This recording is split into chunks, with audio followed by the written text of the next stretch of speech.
On April 28, 1945, at 10 p.m., the underground bunker that extended 10 meters beneath the garden of the Reich Chancellery in Berlin housed only a few dozen people. Outside, the roar of Soviet artillery made the reinforced concrete walls 2.5 meters thick vibrate. The soldiers of the Red Army had already reached Potsdamer Platz, just over a kilometer away. There was no possible escape. The Führer bunker was not an epic hideout. It was a concrete cube divided into 18 narrow rooms with a 3-meter thick ceiling and 6 meters of packed earth above. Hitler's private office measured barely 36 square meters in total, including his bedroom, Eva Braun's, and the shared bathroom. The pump pipes worked non-stop to remove the underground water that threatened to flood the shelter. The smell of dampness mingled with that of stale tobacco, reheated food, and the sweat of dozens of people who had gone weeks without leaving the surface. April 28, 1945 began for the bunker's inhabitants like any other day of that final month, with increasingly bad military news and the growing sense that the relief armies Hitler was expecting were a fiction. Infantry General Hans Krebs, the new chief of the Army General Staff, had reported to Field Marshal Wilhelm Keitel at his headquarters in Fürstenberg that if the relief forces did not arrive within 48 hours, all would be lost. Keitel promised to pressure General Walter Wenck, commander of the 12th Army, and General Theodor Busse of the 9th. Wenck's vanguard still had not appeared. The strategic situation was brutally clear. The First Belarusian Front under Marshal Georgy Zhukov and the First Ukrainian Front under Marshal Ivan Konev had completed the encirclement of Berlin on April 25th. 1.5 million Soviet soldiers tightened the circle from the north, east, and south. From the west, Wenck's 12th Army advanced from the Elbe, but his forces were exhausted and his supply lines were at the limit. On the 28th, the closest point of combat to the Chancellery was the Tempelhof district 4 kilometers to the south. Anhalter Bahnhof station, just 2 blocks from the bunker, was the scene of fierce fighting. It was in the afternoon that the blow arrived, shattering the scant composure that remained in the shelter. A BBC broadcast, intercepted by the bunker's radio service, carried a dispatch from the Reuters agency. Reichsführer SS Heinrich Himmler, the second most powerful man in the regime in recent years, had contacted the Swedish Count Folke Bernadotte in Lübeck to negotiate Germany's surrender to the Western Allies. He had done so without Hitler's knowledge or authorization. Himmler had acted behind Hitler's back on April 23rd while Hitler remained in the bunker. The Reichsführer had proposed that Bernadotte convey the offer of capitulation to Eisenhower. The Allied response was that any surrender would have to be unconditional and simultaneous on all fronts. Himmler did not reply. When Hitler heard the news, his reaction was unlike anything Traudl Junge or any other witness in the bunker had ever seen before. It was not the calculated theatrical rage of military conferences, the anger the Führer used as a tool to pressure his generals. It was something darker and colder. First came silence, then a fury that witnesses described as the most intense he had ever shown in the bunker. Himmler was the man to whom Hitler had entrusted the SS since 1929, the Gestapo since 1934, the Reich police since 1936, the concentration camps from the start, the Ministry of the Interior since 1943, and, in the last desperate weeks, even the command of the Vistula Army Group, where Himmler had shown his total incompetence as a field commander. He was the man in whom Hitler had placed more systematic trust than in anyone else. More than Goering, whose incompetence had been evident since 1940. More than Bormann, whose loyalty was servile but also calculating. Himmler's betrayal was of a different quality from all the others. Hitler immediately ordered Himmler's expulsion from the party and the removal of all his positions, aware that the Reichsführer was outside Berlin and impossible to capture. For the appointment of his replacement as head of the SS, he named Gauleiter Karl Hanke, who at that moment was defending Breslau. It was a symbolic decision. Hanke would never actually assume the position. But there was someone nearby whom Hitler could reach. SS Gruppenführer Hermann Fegelein was the man who embodied the connection between Himmler and the bunker. His official position was as Himmler's personal liaison to the Führer's headquarters, and in that role he had attended hundreds of military conferences throughout the war, sitting beside Hitler and taking notes for his boss. Fegelein was 38 years old, a top-tier Olympic rider. He had competed in the 1936 Berlin Games, a Waffen-SS officer distinguished in tank campaigns on the Eastern Front, and a man who had managed to place himself in Hitler's innermost circle through 2 simultaneous channels: his role as Himmler's emissary and, since June 1944, his marriage to Gretel Braun, Eva's younger sister. This dual connection, both to power and to the Führer's family intimacy, gave him an apparently impregnable position. Fegelein had abandoned his post on April 26, 2 days earlier. He took civilian clothes from his quarters in the Chancellery, gathered large amounts of money in German marks and foreign currency, and hid in a private apartment in the Charlottenburg district in western Berlin's suburbs. His plan was clear: wait for the right moment to flee westward and cross into Sweden or Switzerland. In doing so, he abandoned his wartime post, effectively deserted from combat duty, and betrayed the man with whom he shared the table every day. SS Obersturmbannführer Peter Högel, deputy head of the Führer's personal security service, the Führer Begleitkommando, was sent to find him. When Högel's men entered the Charlottenburg apartment, they found him drunk in the company of an unidentified woman who escaped through the window before they could identify her. In the room was a half-packed suitcase, jewelry belonging to Eva Braun, forged passports with civilian identities, and a briefcase containing documents about Himmler's secret negotiations with the Allies. This was material proof that Fegelein had not only deserted but also knew of, and possibly participated in, his superior's betrayal. Fegelein was dragged back to the bunker in that state. He could not walk. His captors practically carried him up the stairs. What happened next revealed the insoluble contradictions that paralyzed the bunker. SS Brigadeführer Wilhelm Mohnke, commander of the immediate defense of the Chancellery and the Führer bunker, was summoned to preside over a court-martial.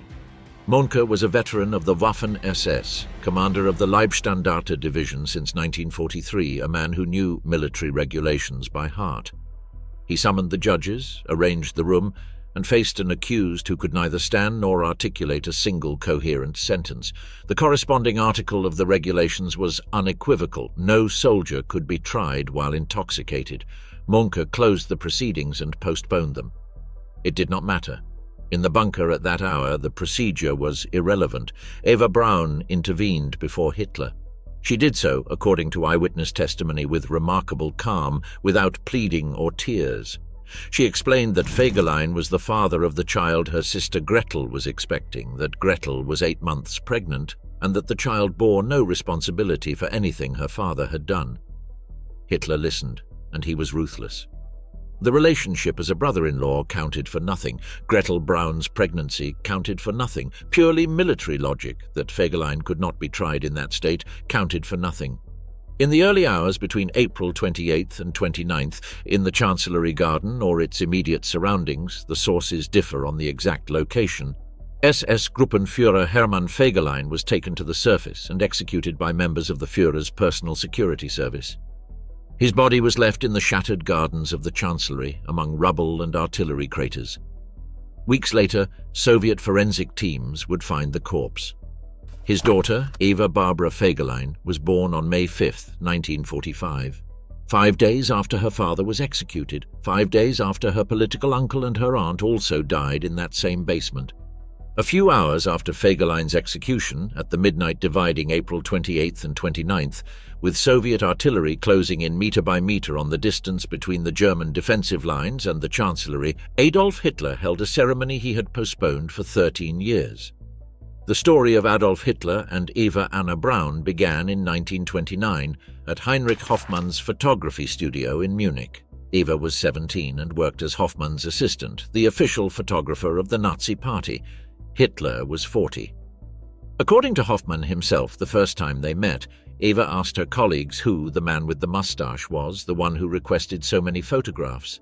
The relationship was not formalized until 1932, months after the death of Geli Raubal, Hitler's half-niece, whose death in September 1931 plunged the Führer into a weeks-long depression. Eva Braun was 20 when Hitler made her his permanent companion. He was 43. For 13 years, the relationship was a state secret. Hitler's inner circle knew, the public absolutely not.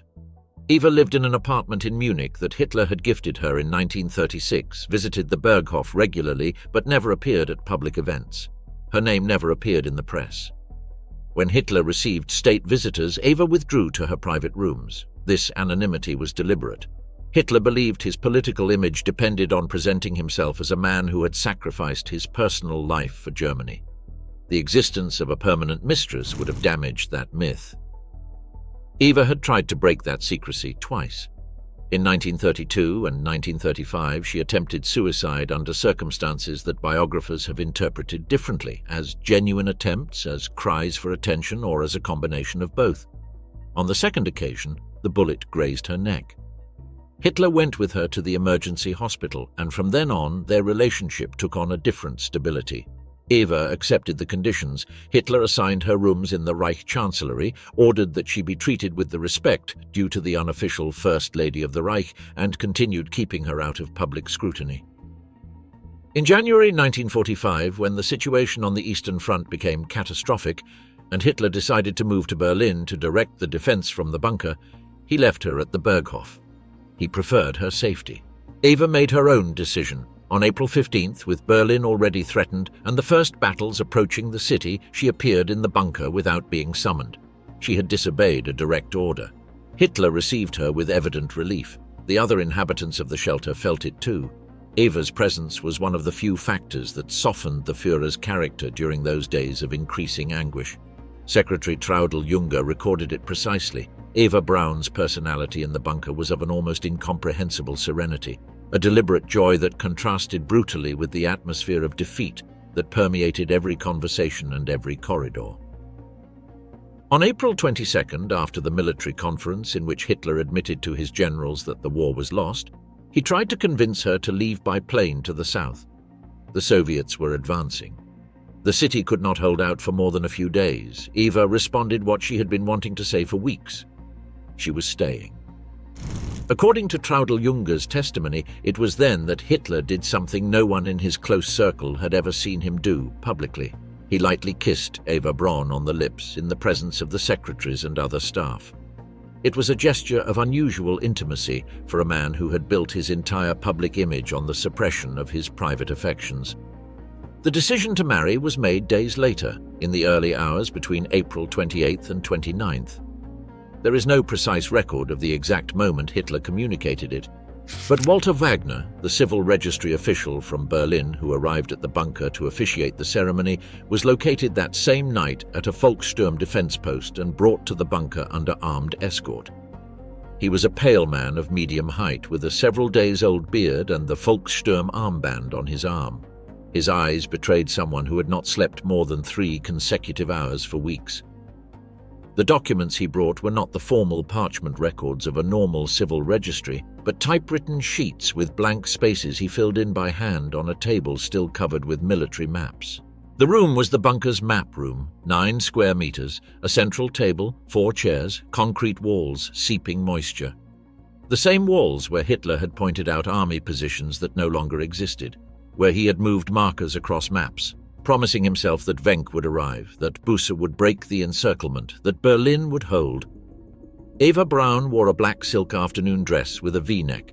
A small gold medal was the only ornament she had, pinned to the dark fabric.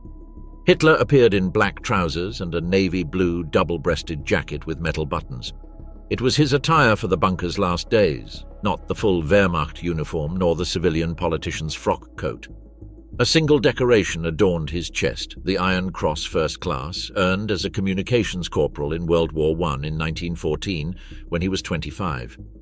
He wore none of the medals and decorations he had accumulated in 12 years as Führer.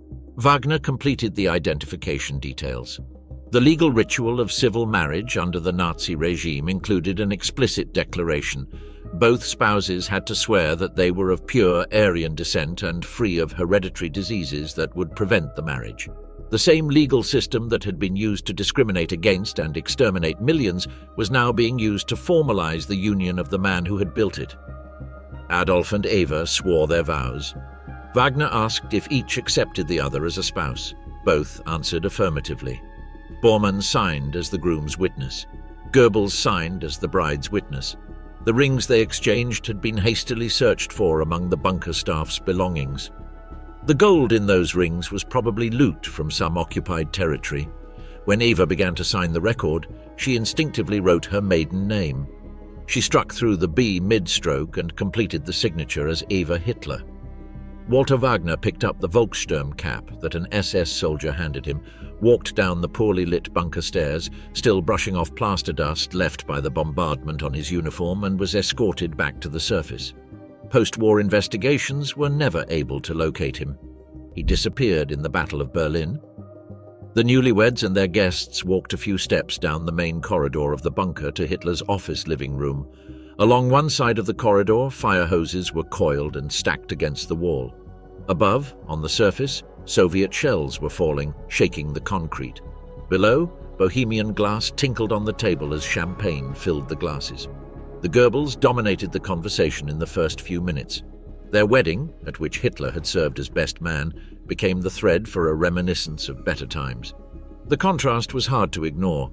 Magda Goebbels was 44 in 1945, but that night she seemed 10 years older, dark circled eyes, sallow skin, a subdued voice, dressed in what she could manage in that basement. Hitler had met her in 1931 when she was a strikingly beautiful woman, tall, blonde, with regular features and a natural elegance that dazzled anyone in a room, and had fallen in love with her before Goebbels even entered his life. The contrast between memory and presence was too obvious for anyone to ignore. Hitler ate very little. He drank only water during dinner. Eva Braun, however, drank enough champagne to become visibly animated. She was the one who called Colonels Günscher and von Below when they appeared down the corridor, Hitler's two personal aides, and dragged them into the celebration. She was the one who got Hitler to raise his glass and make a toast. According to all who survived to tell the story, she was the only person in the bunker that night who seemed genuinely alive. The celebration soon languished. Two groups formed. In one, Hitler, Bormann and Goebbels let the wedding memories fall away into the territory of betrayals. Goering, Himmler, all those who had abandoned ship. Hitler's face closed. He stopped speaking. In the other group, affected by the champagne, a few tears rolled down, though no one spoke them aloud. The explosions of Soviet artillery shook the concrete, dislodging plaster flakes that fell onto the glasses with a dry, hail-like sound. It was approximately 2 a.m. on April 29, 1945. Adolf and Eva Hitler's honeymoon lasted less than 30 hours. Hitler rose from the table before dessert was finished and called Traudeljunge. The guests retired to their rooms. The Führer had lost the rejuvenated, almost warm appearance he had shown during the wedding. He was once again the prematurely aged man Junge described in her memoirs with a precision no clinical document could have matched. Traudeljunge, who had become a widow a few weeks earlier, her husband, Captain Hans Junge, had died on the Western Front in August 1944, was the youngest of Hitler's 4 secretaries. She was 24. She had entered the Führer's service in 1942, summoned by chance when one of the regular secretaries fell ill. For her, those early hours of April 29th had a dreamlike quality she described accurately. She could not process that she was taking down verbatim the testament of the most powerful man in Europe in a Berlin basement while the city burned outside. Hitler began dictating in a halting voice. He sat, stood, leaned on the table because his left arm trembled too much to support itself. At first, the sentences came in broken fragments. But as he continued, the rhythm changed. His voice gained strength. Junge recognized him. It was the Hitler of the 1930s speeches, the demagogue of the Munich barracks, the orator who had filled the Nuremberg Stadium. At 3 a.m. on April 29, 1945, in a 9-square-meter room with walls oozing moisture, that man was dictating the same anti-Semitic speech he had delivered in Munich beer halls in 1919. The war was lost. 50 million dead weighed on Europe, and, as always, he blamed international Jewry. The private testament came first, dictated while Wagner was delayed in arriving for the wedding. Hitler interrupted it to dress as a groom and resumed it while waiting for the official. The first part justified his marriage to Eva Braun. He acknowledged that during his political life he had chosen not to marry, but in the end had decided to wed the woman who had voluntarily come to besieged Berlin to share his fate. The central phrase of that paragraph summarized the entire relationship. This marriage, he wrote, would compensate for what both had lost in service to the German people. It was the language of a man who had treated Eva Braun as a private possession he could not display publicly, who had kept her in anonymity that protected but also silenced her, and who in the final moment formally recognized her. The private testament continued with provisions regarding his property. Everything he owned belonged to the party. If the party ceased to exist, it went to the state. If the state disappeared, the decision was irrelevant. The collection of paintings he had acquired over the years, many of them masterpieces taken from museums and private collections in occupied territories, was to be destined for the art gallery he planned to build in Linz, his birthplace in Austria. He named Martin Bormann as executor with full powers. He authorized Bormann to distribute personal valuables among family members and collaborators he knew well. And it concluded with the phrase that closed the circle: he and his wife chose death to avoid the dishonor of defeat or surrender, and requested to be cremated where they had rendered service. The political testament was dictated after the wedding around 3 a.m. It was a 10-page typewritten document. It began with a review of his life since 1914 that denied any personal responsibility for the outbreak of the war. It had been wanted and provoked by international statesmen of Jewish origin. He declared that he had never desired war against England or America. He attributed the cause of defeat to internal betrayal. The rhetoric was identical to that of 1919, identical to Mein Kampf, identical to any speech of his 12 years in power. There was no learning, no revision, not a single paragraph showing that the most catastrophic event in European history had caused him to reconsider any premise. When he dictated this section, according to Traudl-Junger's testimony, Hitler had to stop. His left arm was trembling so violently that he had to support it against the table. His usual pallor turned greenish. Then he continued. The second part of the political testament concerned governmental provisions. Here, bureaucratic coldness replaced ideological diatribe. He expelled Reichsmarshal Hermann Göring from the party and removed him from all his positions.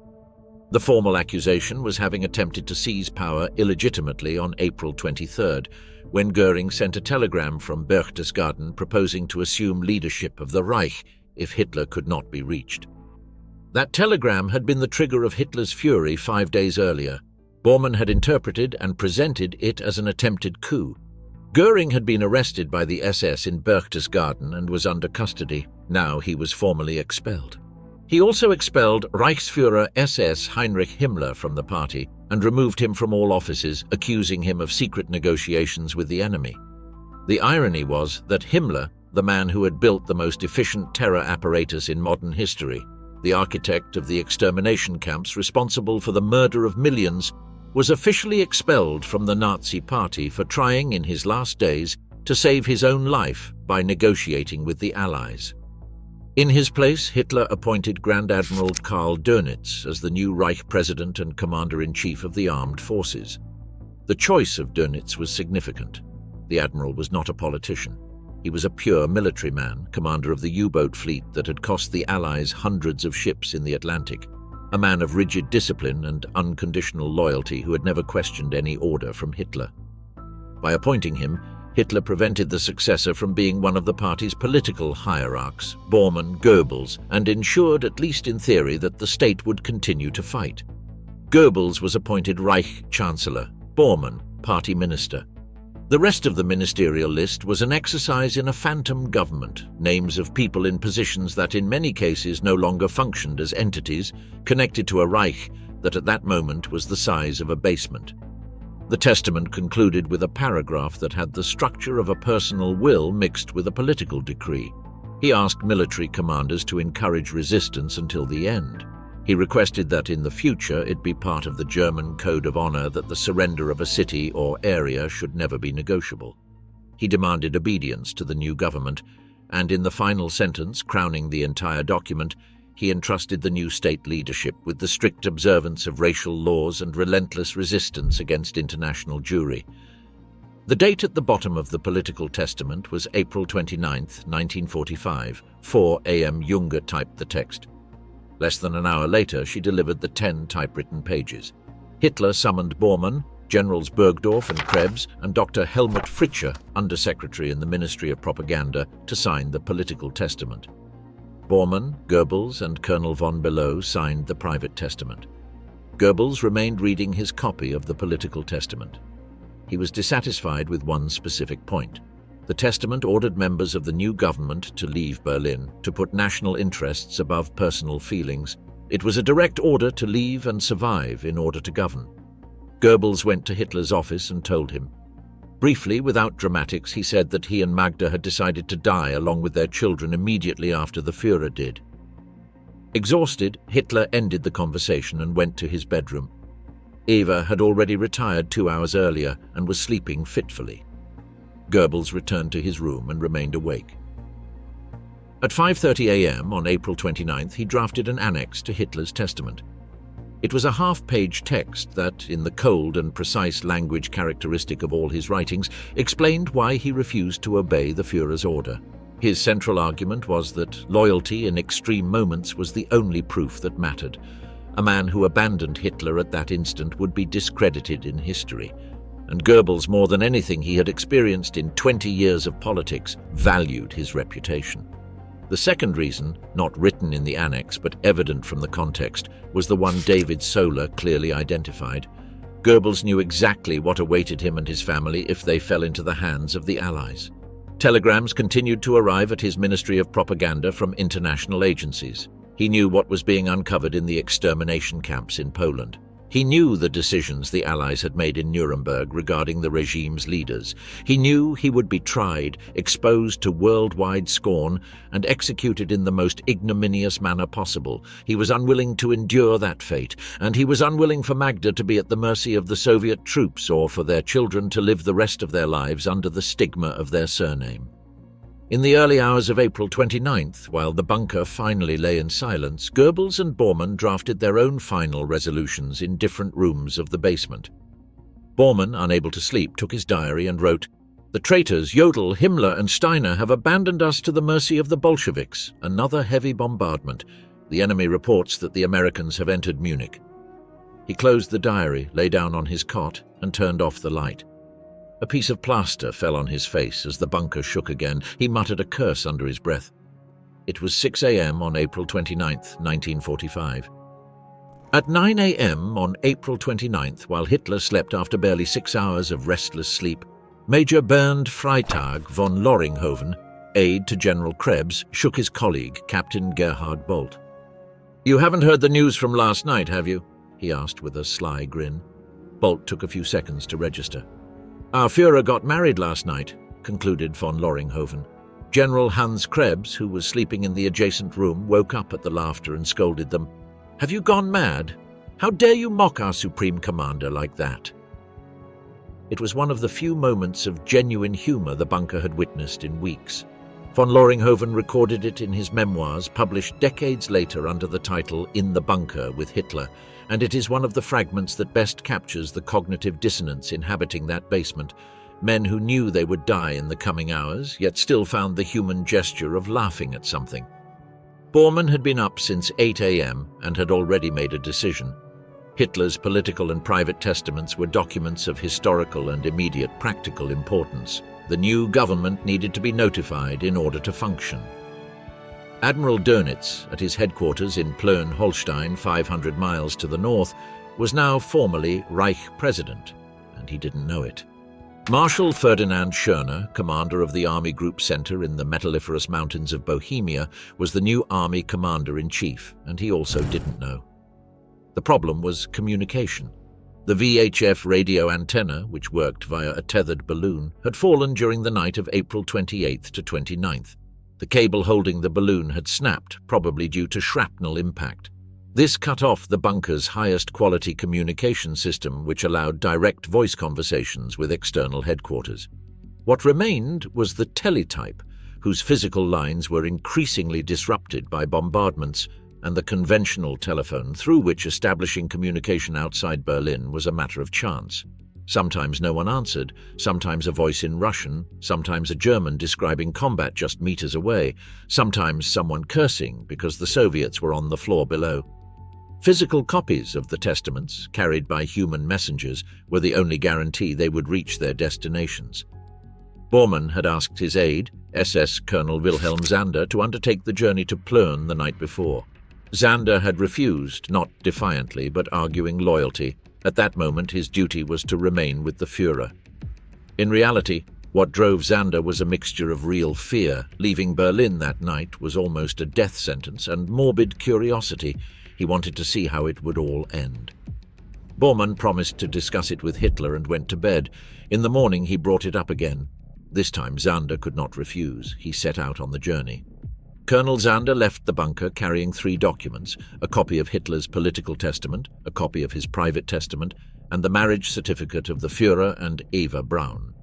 He also carried a personal message from Bormann to Admiral Dönitz, written in the same tone as the telegrams Bormann was sending at that hour to any available recipient. "Dear Grand Admiral, since all armies have failed in their attempts at relief and our situation seems desperate, the Führer dictated the attached political testament last night. Heil Hitler, yours, Bormann." 13 words to communicate that the Third Reich had ended. Heinz Lorenz, an official of the Ministry of Propaganda who had remained in the bunker in recent days as a liaison between Goebbels and his ministries, received another copy of Hitler's testaments along with the text of the annex Goebbels himself had written at 5:30 a.m. Goebbels wanted that annex to reach posterity, to record that he had chosen to die with Hitler out of conviction, not out of cowardice or blind obedience. It was the last propagandistic operation of his life. Willi Johannmeier, one of Hitler's military aides, was designated to carry the copy intended for Marshal Schöner in Bohemia. General Wilhelm Burgdorf, chief of the Army General Staff and one of the men who would remain in the bunker until the end, added a personal handwritten message to the documents. "Dear Schöner, I am sending you by trusted hand the testament of our Führer, written yesterday upon receiving the staggering news of Himmler's betrayal. It reflects an unalterable decision. The testament must be published as soon as the Führer orders it or as soon as his death is confirmed. With my best wishes and Heil Hitler. Yours, Wilhelm Burgdorf." The phrase, "as soon as his death is confirmed," was a tacit admission of what Burgdorf already knew with certainty. The 3 messengers, accompanied by Corporal Hummerich as guide, left the bunker around midday on April 29th during a brief pause in the Soviet artillery. The journey from the Chancellery basement to the German defensive perimeter was only a few kilometers, but in 1945 those kilometers were an apocalyptic landscape. The streets of central Berlin had been without civilian vehicles for weeks. Building facades were walls without windows, some miraculously standing, others collapsed into mountains of rubble that blocked passage. The bodies of soldiers on both sides and civilians had gone uncollected for days. The smell of decaying corpses mixed with smoke from fires created an atmosphere that survivors of the assault on Berlin unanimously described as the most impossible to forget in the entire war. Hummerich knew the least exposed routes. They crossed areas still controlled by Germans, using the sewer system and subway tunnels running beneath the city. Some of these tunnels were partially flooded. Others contained floating corpses. Berlin's subway system had been opened as a refuge for civilians in the final days of the assault. The trains no longer ran, but the tunnels sheltered thousands of people, entire families, the wounded, retreating soldiers, SSS ordered to execute anyone attempting to flee in a mixture of humanity that Soviet photographer Yevgeny Kaldai, one of the first to enter the system after the surrender, would describe as one of the most harrowing images of the entire war. The 4 men managed to leave the Berlin perimeter and spent the night in the trenches of a Hitler Youth Battalion. Boys aged 14 to 17 whom the regime had sent to die with Panzerfausts against Soviet tanks. From those trenches they reached the small Pfauen Island in the Havel River northwest of Berlin, where 2 seaplanes were supposed to pick them up. The seaplanes never arrived. They waited. No one appeared. Pfauen Island was only a few hundred meters of land in a river increasingly controlled by the Soviets from both banks. Staying was suicide. Hummerich and the 3 messengers made the decision any reasonable person in that situation would have made to save themselves. Each departed independently, without coordination, in directions that took them as far away from the Berlin encirclement as possible. By May 3rd, when all fighting in Germany had ceased, or was about to cease, the three messengers had put significant distance between themselves and the city. Zander was captured by the Western Allies on May 12th near Berchtesgaden with his documents intact. Lorenz was also captured by the Western Allies in Hanover along with his copy. Johann Meyer was detained by the British in his hometown of Iserlohn in December 1945, months after the end of the war. He had hidden the documents in bottles buried in his garden. All three were extensively interrogated. Hitler's testaments were recovered, preserved, and became documentary evidence in the Nuremberg trials. The bunker, unaware of all this at the time, remained in even greater isolation that morning of April 29th. Major Freitag von Loringhoven and Captain Gerhard Bolt, the two staff officers of General Krebs who had laughed at Hitler's wedding at 9 a.m., were granted permission to leave the bunker that same day with the official mission of attempting contact with the external armies. Hitler shook their hands, wished them luck, and signed their safe conduct passes. They were accompanied by Colonel Rudolf Weiss. The three managed to cross Soviet lines with their guide, reached the western bank of the Havel, and joined the forces of General Wenck's army group. Weiss would die fighting in the following days. Bolt and von Loringhoven escaped westward, where they were captured by the British after the war had already ended. Von Loringhoven was interrogated, released, lived to 93, and published his memoirs in 2005. His recollections of the bunker are among the most rigorous primary sources about those final days. By midday on April 29th, when Hitler awoke and was informed that the copies of the testaments had been sent out, the bunker had already lost most of the remaining young officers. Those who remained were the ones who had decided there was nowhere left to go. For anyone who has not seen the plans of the Führer bunker, it is difficult to imagine the scale of the space where these events took place. The lower floor, where Hitler lived, was divided into two parts by a central corridor 17 meters long and 3 meters wide. On either side of the corridor were the rooms. To the right, the map room where the wedding had taken place. To the left, the infirmary, the rooms of Dr. Theodor Morell, who had left the bunker sick a week earlier, the quarters of Goebbels and Bormann, the orderly's room, and the telephone switchboard. At the far end of the right side were the common bathrooms and the electrical panel. Hitler's own quarters were the most private, a tiny vestibule connected to a very small office and to Eva Braun's bedroom. From the office, one accessed Hitler's bedroom and the shared bathroom. All of this covered about 36 square meters. The furniture was minimal: a campaign bed, a small wardrobe, a chest of drawers, and a safe. Only one painting hung on the wall, a portrait of Frederick the Great by Anton Graf, which Hitler had brought from his office in the Brown House in Munich, now warped by the vibrations of the shells. On the desk, framed, was a photograph of his mother, Clara. The ventilation and heating system worked, but the air was always stale. Humidity was constant. Diesel generators provided electricity. Water came from the bunker's own wells. The bunker had material autonomy to survive, but it could not survive psychologically. Above, on the upper floor, the four-bunker, technically built in 1936, lived the domestic staff, military aides and secretaries.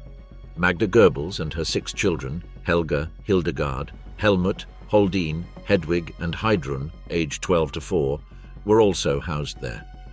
From 11 a.m., when Hitler woke up, the pattern was the same as in previous days. Eva helped him get dressed, which was difficult due to the tremors in his left arm and leg. He ate a small breakfast. The midday military conference was held with little new information. General Krebs outlined a situation everyone already knew. The Soviets were advancing from the north, crossing the Spree, fighting at Anhalt Station, 2 blocks from the bunker and around the Ministry of Aviation on Wilhelmstrasse. Ammunition was critically scarce. Chauffeur Erich Kempker had been personally transporting supplies to the defenders of Anhalt Station, where at some point soldiers had to defend themselves with cobblestones due to a lack of bullets. From Wenck, nothing. From Busse, nothing. From Holster, nothing. In the afternoon hours of April 29th, Hitler made a round through the corridors of the bunker. He went from room to room, shaking hands with everyone present. He spoke few words to each person. He thanked them. Traudl Junger's testimony, recorded in her memoirs published posthumously and considered one of the most reliable sources on the final days, describes this moment as one of absolute strangeness. Hitler was no longer giving orders or conducting a war, he was saying goodbye. There was in his expression what she defined as an emptiness. That afternoon also recorded an episode that revealed Hitler's true state of mind. Dr. Werner Haase, a physician who had replaced Morell, was called to the Führer's office. Hitler expressed his concern. The vials of cyanide intended for the suicides had been supplied by Himmler, and Himmler was a traitor. There was a possibility that the capsules were fake, containing a sedative instead of lethal poison. Hitler solved the problem with a coldness that left the doctor speechless. He proposed testing the poison's efficacy on his dog Blondie. She was a German shepherd that Hitler had owned since 1941 and to whom, according to nurse Erna Flegel and secretary Junger, he devoted long hours of companionship in the bunker, his only distraction in the last weeks. Blondie had just had a litter of puppies. Haase prepared a syringe and injected the liquid from one of the vials into the dog. Death was almost instantaneous. Hitler observed the animal's body with a mournful expression. He called his personal aide, SS Standartenführer Otto Günsche, and ordered him to bury the dog and her puppies in the garden of the Chancellery. Günsche carried the bodies outside in a cardboard box, dug a hole in that garden, ruined by shelling, killed the puppies with pistol shots, and buried them all. Soviet artillery had resumed fire while he did so. Eva Braun, according to Erna Flegel, who testified to US investigators in 1945, complained in those hours only about the poisoning of the dog. Around 9 p.m. on April 29th, news arrived in the bunker of Benito Mussolini's death.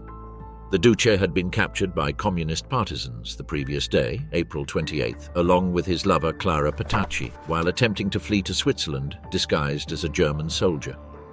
Both had been executed in the town of Giulino di Mezzegra, on the shores of Lake Como. That same afternoon, their bodies and those of other fascist leaders were hung upside down in Milan's Piazzale Loreto, the same square where the previous year the regime had displayed the bodies of 15 executed partisans.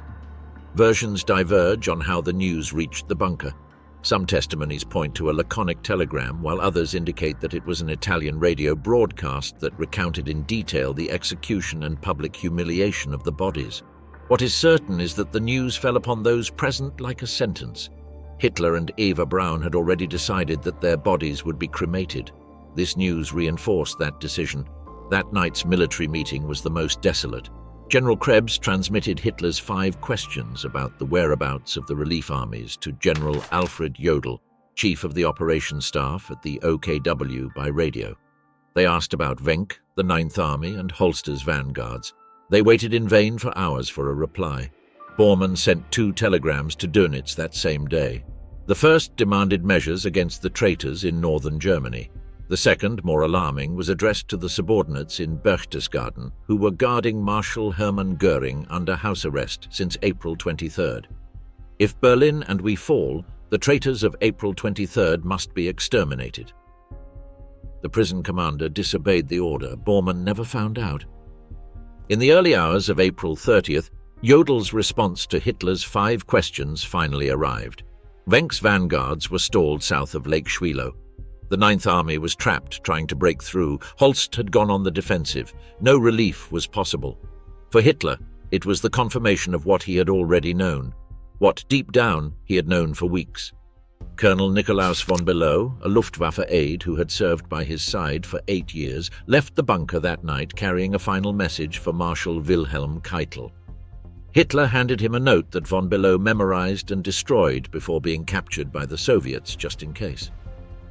When he reached Dönitz's headquarters in Plön 2 days later, on May 2nd, Hitler had already been dead for 24 hours. Von Below was one of the last men to leave the bunker alive. The night of April 29th to 30th was long and heavy. At some point during those hours, Hitler and Eva Braun met with Goebbels, Bormann, and the few remaining people for a final evening in the hallway salon of the bunker. More champagne was poured. Few words were spoken. The testimony of those present describes the oppressive silence, interrupted only by explosions that caused plaster dust to fall from the ceiling onto the Bohemian crystal glasses. April 30th dawned with a new and definitive fact. General Helmuth Weidling, commander of the defense of Berlin, informed the bunker headquarters that resistance in the city center could only hold at most 1 or 2 more days. Ammunition was exhausted, reinforcements did not exist. The city was already a slaughterhouse. Jodel's response had arrived in the early morning. Weidling confirmed it from within. There was nothing left. Hitler spent the morning following his usual routine, which in his final months had become an almost obsessive ritual. He woke late, washed carefully, shaved meticulously, and perfumed himself with eau de cologne. Eva helped him dress.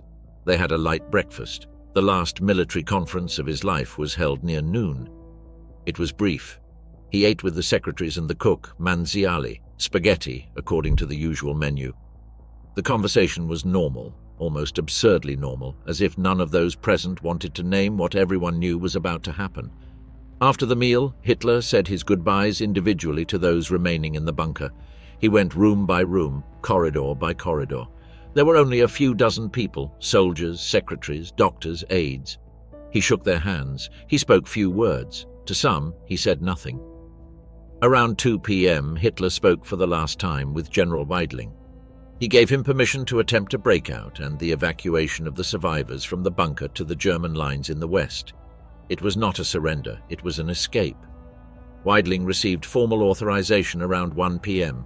It was between 3 and 3:15 p.m. on April 30th that Hitler performed his last public farewell inside the bunker. He gathered all the remaining women in the upper-level corridor. Magda Goebbels, Traudl Junge, Gerda Christian, the cook Constanze Manziali, and Fräulein Krüger, Bormann's secretary who had arrived from a nearby bunker. The men were also present: Goebbels, Bormann, Generals Krebs and Burgdorf, Vice Admiral Hans-Erich Voss, representative of the Navy at the headquarters, General Hans Rattenhuber, head of Hitler's personal guard, Werner Naumann, liaison between the Ministry of Propaganda and the Chancellery, diplomat Walter Huell, aide Otto Günsche, valet Heinz Linger, pilot Hans Bauer, and chauffeur Erich Kempka. Eva Braun led the group. She embraced the women. The men kissed her hand. She was pale but composed, even managing a faint smile. She wore her blue dress with white polka dots, grey stockings, brown Italian shoes, a platinum watch with diamonds, and a gold bracelet with a green stone. Hitler, very tense, shook each person's hand coldly in deep silence, and after Eva entered his office. Only Günsche and Linger remained in the corridor. They had direct orders from the Führer. No one was to interrupt, and once the shot was heard, they were to confirm that the victims were dead and, if in doubt, finish them with a pistol. Kempka and Bauer were supposed to have already gathered the 200 litres of gasoline ordered the day before. The bodies were to be moved to the garden and burned. In the map room waited Goebbels, Bormann, Krebs and Burgdorf. Silent, listening for the sound of a pistol shot, what interrupted them was not the shot.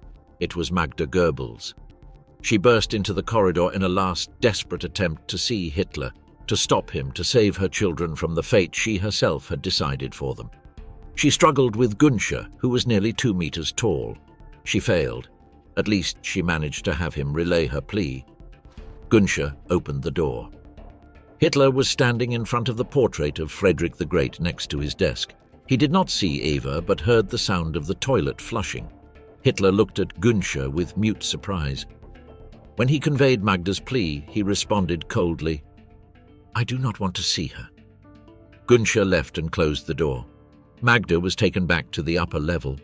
10, perhaps 15 minutes later, between 3:30 and 4 p.m., the corridor heard the report of a gunshot. Survivor accounts differ in the details of what happened in the following seconds. Some say the silence was brief, others that it lasted several unbearable minutes. Ling convinced Günsche that they had to enter. They opened the door. Eva Braun was seated on the sofa, barefoot, feet on it, her face resting against Hitler's shoulder.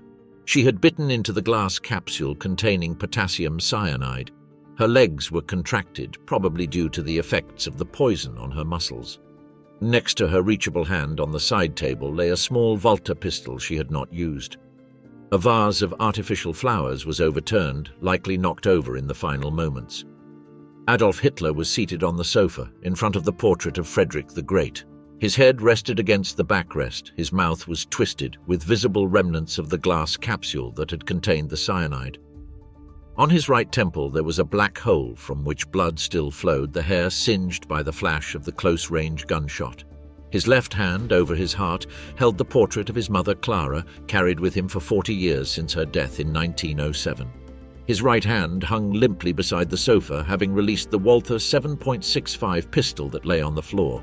After Günsche and Ling entered, Goebbels and Bormann arrived. They were joined by Arthur Axmann, leader of the Hitler Youth, who had come to the bunker to bid farewell to Hitler and could only see him dead. Axmann's testimony, later recorded by the Americans, was one of the sources H.R. Trevor Roper used to reconstruct the events. There was no time for rituals or contemplation. Hitler's body was wrapped in a carpet. Eva's body remained as she had died. Accounts differ on who exactly carried the bodies. The first version mentions several SS men with 2 stretchers. The second mentions Linger and Bormann carrying them on their shoulders. The third mentions Kempka and Günsche. What is unanimous is the destination, the emergency stairwell and the garden. The Chancellery garden was a landscape of craters and rubble. The surrounding buildings were collapsed or in flames. Soviet artillery continued firing intermittently on the sector. The bodies were placed at the bottom of one of the shell craters, a few meters from the emergency exit of the bunker. Kempka poured gasoline over the bodies. The first attempt to set them on fire failed. The wind and the distance prevented ignition. Bormann took a bundle of papers, lit them and threw them onto the bodies. The fire caught. The group that remained at the doorway, Goebbels, Bormann, Bergdorf, Günsche, Linger, Kempka, and 3 SS soldiers, Mansfeld, Karnau and Hofbeck, whose testimonies Trevor Roper recorded, raised their arms in the Nazi salute. No one spoke. They withdrew inside while the fire burned outside, amid the debris of the garden. While the fire continued, Soviet artillery fired several rounds on the area. Those observing the cremation had to take shelter in the bunker several times. Accounts differ on whether the cremation was complete or if fragments remained. According to later investigators' analysis, the most likely scenario is that the combination of fire and Soviet shelling, which threw earth over the remains, produced a partial dispersal and destruction, not a systematic cremation like that of a crematorium. Hitler's death immediately transformed the bunker, but not in the way one might have expected. The SS soldiers on the upper floor, who had heard the Führer's farewell hours earlier as an unmistakable signal of what was to come, did not keep silent. On the contrary, the news spread by word of mouth, and within hours what Traudl Junge described as a loud, uncontrolled party broke out, voices, laughter, and what seemed like a celebration. It was not euphoria over the Führer's death. It was the release of weeks of unbearable tension, the expression of a relief that no one could have voiced aloud while Hitler was alive. Some soldiers took the opportunity to carry out their usual nighttime excursions in the surrounding area, returning with women. The revelry became so notorious that the military aides themselves received orders to restore order. They failed. Even General Hans Rattenhuber, head of Hitler's personal guard, participated in the revelry. Meanwhile, the power vacuum left by Hitler was immediate and concrete. Joseph Goebbels automatically became Chancellor of the Reich, according to the political testament. But Dönitz, appointed President of the Reich and Commander-in-Chief of the Armed Forces, was in Plön, in northern Germany, more than 800 kilometers away. Communication was nearly impossible, and the city remained under siege. Goebbels' first political action was to attempt what no one in the bunker had tried from the beginning: direct negotiations with the Soviets. In the early hours of May 1st, General Hans Krebs crossed the German lines with a safe conduct pass and presented himself to General Vasily Chuikov, commander of the Soviet 8th Guards Army, at his headquarters in the Berlin suburbs. Krebs spoke fluent Russian, acquired during his tenure as a military attaché in Moscow. He delivered a note signed by Goebbels and Bormann officially reporting Hitler's death and requesting a temporary ceasefire to negotiate surrender terms. Krebs explained that the new German government, headed by Dönitz as president, wished to reach an agreement. Chuikov's response was immediate: unconditional surrender, nothing more. Krebs had no authority to accept it. The discussions continued for hours, with Krebs attempting to obtain some marginal concession that might at least allow for the evacuation of civilians and the wounded. Chuikov contacted his superiors. Stalin was personally awakened to be informed of Hitler's death. The reply that came back to Chuikov's headquarters was the same: total, immediate, unconditional surrender. Krebs returned to the bunker empty-handed around midday on May 1st. Goebbels read Krebs's report without a trace of emotion. It was the outcome he had anticipated. The decision had already been made weeks before, possibly from the moment Goebbels had drafted the annex to Hitler's testament in the early hours of April 29th.